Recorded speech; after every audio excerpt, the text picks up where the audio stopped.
பூண்டு ஊறுகாய் செய்யலான்னு சொல்லிட்டு நமக்கு நாட்டு பூண்டு இருக்கு இல்லைங்க, அதுதான் வந்து தோல் உரிச்சு ஒரு 1/2 கிலோ அளவுக்கு எடுத்துக்கிட்டேன். மலைப்பூண்டில் கூட செய்யலாம், ஆனால் நாட்டு பூண்டில் செய்யும் போது தான் டேஸ்ட் நல்லாயிருக்கும். உரிக்கிறதுக்கு கொஞ்சம் சிரமம் தாங்க, ஆனால் உரிக்கிறதுக்கு சிரமப்பட்டுட்டு இருந்தோம்னா டேஸ்ட் வந்து நல்லா இருக்காது. அதனால வந்துட்டு குட்டி குட்டி பூண்டாக இருந்தாலும் பரவாயில்லன்னு சொல்லிட்டு உரிச்சு இன்னைக்கு வந்து பூண்டு ஊறுகாய் தான் செய்ய போகிறோம். இதுக்கு வந்து பார்த்தீங்கன்னா வெந்தயமும் கடுகும் வந்து பொடி பண்ணுறதுக்கு கொஞ்சம் வந்து லைட்டாக ப்ரௌன் கலர் வர வரைக்கும் நல்லா வறுத்து எடுத்து பொடி பண்ணி தனியாக எடுத்து வச்சுக்கிட்டேன். இப்போ வந்து சுத்தமான செக்கில் ஆட்டினா நல்லெண்ணெய் தான் ஊற்றி நல்லா வந்துட்டு இன்னைக்கு பூண்டு ஊறுகாய் வந்து செய்ய போகிறோங்க.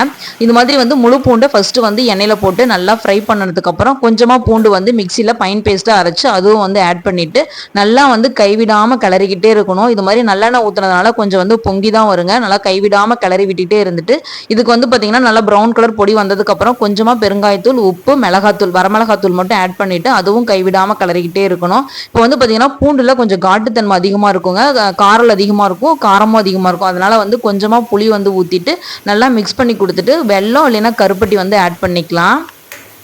நான் வந்து இன்னைக்கு கருப்பட்டி தாங்க ஆட் பண்ணியிருக்கேன். நம்ம வீட்டில் வந்து நம்ம ஃப்ரெண்டு வந்து கருப்பட்டி வியாபாரம் பண்ணுறாங்க இல்லைங்க, சரி அவங்ககிட்ட கொஞ்சம் வாங்கிட்டு வந்திருந்தேன் 1 கிலோ அளவுக்கு.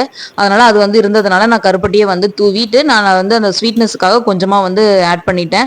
உண்மையை சொல்லணும்னா இன்னைக்கு ஆஃபீஸ்க்கு வந்து எடுத்துகிட்டு போயிருந்தாங்க. சேல்ஸுக்கு அந்த மைண்டுனா நான் வரல, சரி சும்மா நம்ம வந்து செஞ்சோம் ஃப்ரெண்ட்ஸுக்கு கொடுக்கலான்னு சொல்லிட்டு எடுத்துகிட்டு போயிருந்தேன். உண்மையாகவே அவங்க வந்து சாப்பிட்டுட்டு நல்லா இருக்குன்ட்டு ஆர்டர் கொடுத்துருக்காங்கங்க.